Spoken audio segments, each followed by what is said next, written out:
سنیے، پہلے بھی سنا ہوگا آپ نے کہ ایک بزرگ کانپور سے تشریف لائے اور پہلی نظر میں انہوں نے کراچی کو اور کراچی نے ان کو رد کر دیا. ان کے تاثرات ہیں. پہلی نظر میں انہوں نے کراچی کو اور کراچی نے ان کو مسترد کر دیا. اٹھتے بیٹھتے کراچی میں کیڑے ڈالتے. شکایت کا انداز کچھ ایسا ہوتا تھا: حضرت یہ مچھر ہیں یا مگر مچھر؟ کراچی کا مچھر DDT سے بھی نہیں مرتا، صرف قوالوں کی تالیوں سے مرتا ہے. یا غلطی سے کسی شاعر کو کاٹ لے تو باولا ہو کے بے اولادہ مرتا ہے. نمرود مردود کی موت ناک میں مچھر گھسنے سے واقع ہوئی تھی. کراچی کے مچھروں کا شجرہ نسب کئی نمرودوں کے واسطے سے اسی مچھر سے جا ملتا ہے. اور کراچی والوں کی ذرا زبان تو ملاحظہ فرمائیے. میں نے پہلی مرتبہ ایک صاحب کو پٹے والے کو پکارتے سنا تو میں سمجھا اپنے کتے کو بلا رہے ہیں. معلوم ہوا کراچی میں چپراسی کو پٹے والا کہتے ہیں. کراچی میں ہر وقت کچھ نہ کچھ پھڈا اور لفڑا ہوتا رہتا ہے. ٹوکو تو کہتے ہیں کہ اردو میں اس صورتحال کے لیے کوئی لفظ بھی نہیں ہے. بھائی میرے، اردو میں یہ صورتحال بھی تو نہیں ہے. بمبئی والے لفظ اور صورتحال دونوں اپنے ساتھ لائے ہیں. میر تقی میر اونٹ گاڑی میں منہ باندھے بیٹھے رہے. اپنے ہم سفر سے اس لیے بات نہ کی کہ زبان غیر سے اپنی زبان بگڑتی ہے. میر صاحب کراچی میں ہوتے تو بخدا ساری عمر منہ پہ ڈھاٹا مارتے پھرتے، یہاں تک کہ ڈاکوؤں کا سا بھیس بنائے پھرنے پر کسی ڈکیتی میں دھر لیے جاتے. اما ٹونک والوں کو امرود کو سفری کہتے تو ہم نے بھی سنا تھا. یہاں امرود کو جام کہتے ہیں، اور اس پر نمک مرچ کے بجائے صاحب لگا دیں تو مراد نواب صاحب لسبیلا سے ہوتی ہے. اپنی طرف وکٹوریا کا مطلب ملکاٹوریا ہوتا تھا.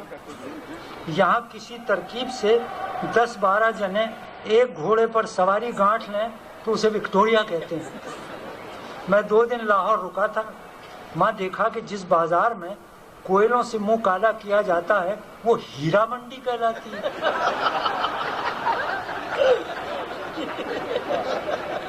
اب یہاں نیا فیشن چل پڑا ہے. گانے والے کو گلوکار اور لکھنے والے کو قلمکار کہنے لگے ہیں. ہمارے وقتوں میں تو صرف نیکوکار اور بدکار ہوا کرتے تھے. قلم اور گلے سے یہ کام نہیں لیا جاتا. بہت اچھے.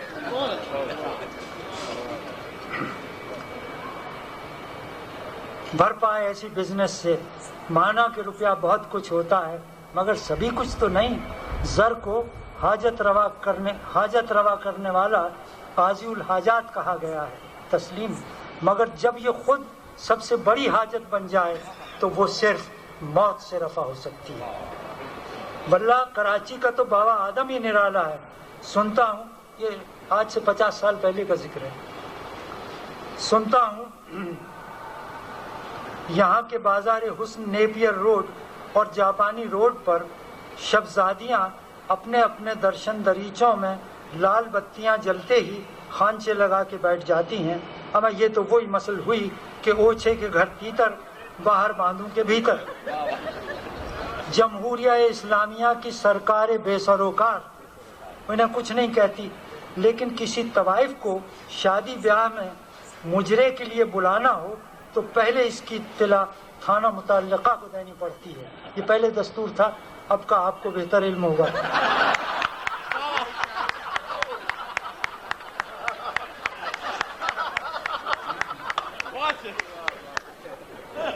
تو کہتے ہیں کہ لیکن کسی طوائف کو شادی بیاہ میں مجرے کے لیے بلانا ہو تو پہلے اس کی اطلاع تھانہ متعلقہ کو دینی پڑتی ہے.